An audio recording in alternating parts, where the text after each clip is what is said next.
ตุนไลจูกันสปีกเฮียนบุกอากอนในเวลเนี่ยว่าเองก็มาไล่ขันอ่ะมันต้องตัวลุตุกจงจังค่ะอากอนอมเวลเล็กเซลบุกค่ะมีจงจังบุกค่ะอ่ะสวยฟินะก่อนติลังโดนทว่าอ่ะมาก็จะอ่ะมาสลามะจวนตุนนายอ่ะ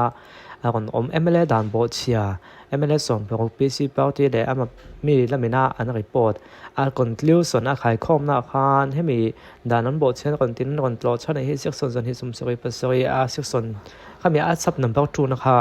ข้าอาวลิตตัวละว่าจู่มันอันนี้ตัวละว่าจู่วางจู่วันนี้ด่านบนบทเชียนน้องเราเวทีขายของค่ะเนี่ยมาก็จู่อาริพอตัวเดิมปังเห็นนั่งอ้อยดูเดี๋ยวว่าจู่อันนี้ดอกนั่นเวทีอันใดละที่กันตัวเต้เนี่ยมินิคัดเวลไม่รู้ละตัวนี้สปีกอะไรในจู่พอเวลเขาหนาจู่นี่ไม่รู้ต้องล้อมนี่เฮียล้อมที่ล้อมบ่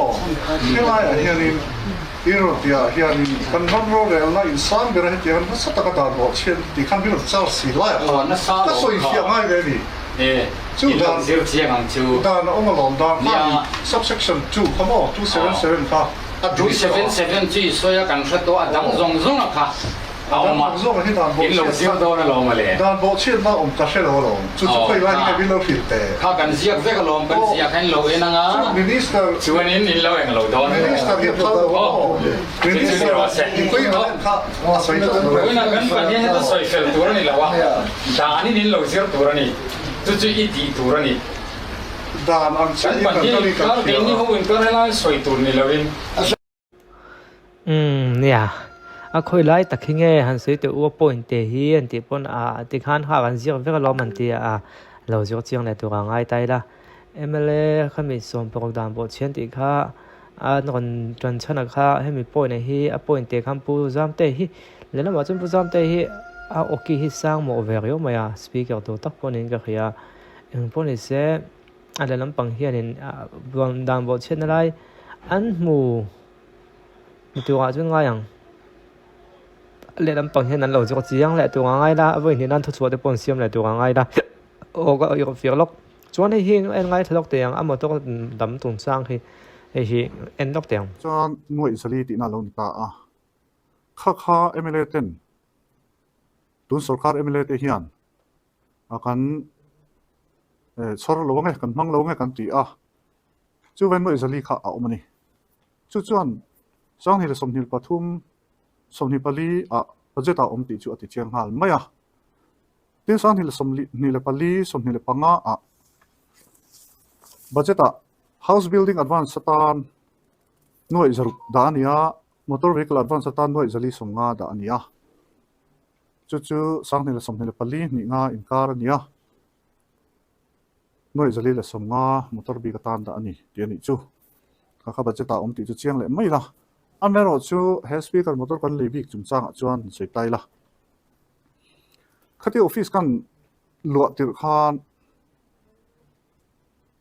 กันออฟฟิเชียลเป็นมอเตอร์ทาร์ลีตัวมินลงไงเดี๋ยวมาเราจู่อติระจวนอิติโลเรียงูให้สรการสุ่มทีมหุ่นตีหินเต้นกันhow to paberin year of consolidation of กวงบกแนนให้จู่อีเป็นดิ่งเรียงอุติอินทะลีเวลคากันข้าอันนี้ถึงชวนกันก็สนุกที่กันสิเป็นเล็กดูจู่ leader of opposition recognized opposition ที่กันเราในเราเรียวิวตัวมาคุมส่งปังพันลำปังได้ไม่ข้าเรานี่ตัวที่ชวน leader of opposition ที่ cabinet minister rank อันนี้VIP นี่ที่ชวน VIP มาตัวตัวข้ามุ่งมั่นตักินกันเราในเรานี่ที่ชวนขัดยา leader of opposition กันในตากะขาน VIP มาตัวเริ่มสร้างชุนอิติมายังขัดไล่ขานกันหันเป็กข้าหันใช้ตาเจลกับเชียร์ทีมนั้นปัวรู้มวยมันชินขานเลยตกคบไหมที่ชวนนั้นมังชาวเวนนกให้กาฟักคบมากัน leader of opposition พอฮีเตียงที่ทิลดานันนี่อีโลตีเวนกไม่รู้ชวนกันตีนี่ตีที่ชวนนั้นมังชาวตามาเราจู่จุ่มขัดจู่หอนก็ดูดล้างอาจารย์ช่วงโลตีค่ะตาที่ชวนนี้ก็ไงตัวนักข่านี้ cabinet minister rank lai an nia heti ang motor man tla lo lutuk ako reng chu fel thei lo ni katia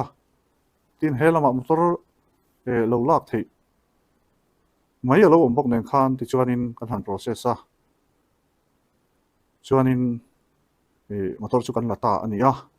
tinaman to uchuak lutuk le changkang uchuak lutuk ti lai hi ka sei tang khan speaker ma sa khan Mahindra XUV 500 amanga ti chuan tuna kan lak hi Mahindra XUV 700 ania when hi 500 om to lova 700 in a chuaka tinaman a hian noi som ni pariat vel ania manilo khan kan MLA pakhatin Mahindra Scorpio la a noi som ni le panga in ala a chu aman chung changa chuan lo ni ta se a changkang uchuak tia khan Mahindra XUV hi seita khan speaker ma sana local ani pia lama private ani po hian tam khop mai Mahindra Scorpio chung set hian ni ringot to uchuak changkang uchuak lutuk na lai kha lem lo ve arik angin ti kha kan sei du a chu motor kan lei dan chung chang kan sei thei ni se mar chu ka sei ta ang khan khoi takin he thil hi to se ka du khop maya han reaction te mi na min pu bona zong te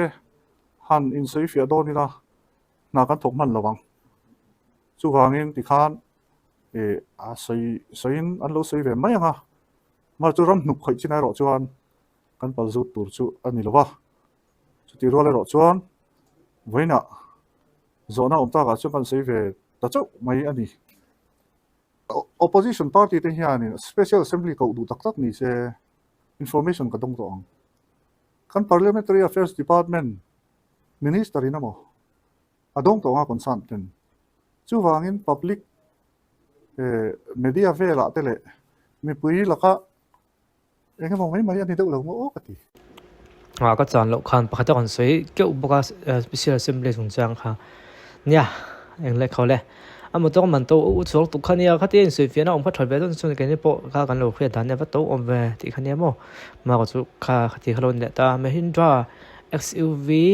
700 kan en hoi tiang ke ni eng ma khre tak lo tan chun XUV ti to ha 700 thei do om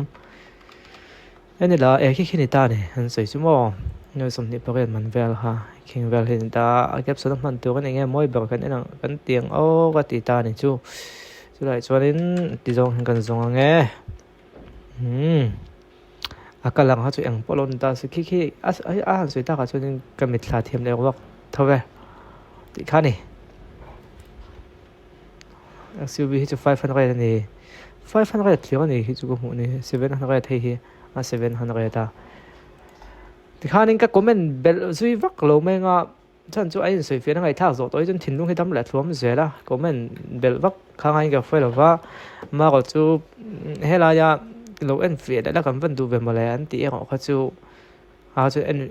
thei to pe en fia to a ba kha tu dang om mel lem lova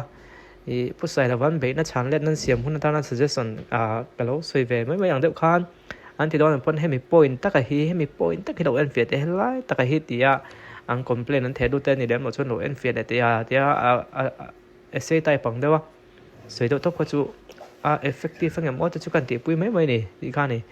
ole do to khuyang o Beryl's family to lai chu he ngo hello he zo khani kan ti so le he zo khani Beryl's family he hi tun lai chu la khop mai a campaign la ya Beryl to sa chet na nei kha chun zo ma ta sa chet na nei le khriat ani to lo an ka pa ni mo chuanin hi agan aina khela lo zuin la khathiam lo fo me theya ala hian mi pakhatin ti hianin mi pakhat han tila pukhria ta chang te na a capson siam hi kan han chianga capson han tila thuyang ran khop mai ka chiang don ho ka do ta se mo ten di ta gan he pukhria ta chang te na a comment zuina te zo hang kan han chianga phodang he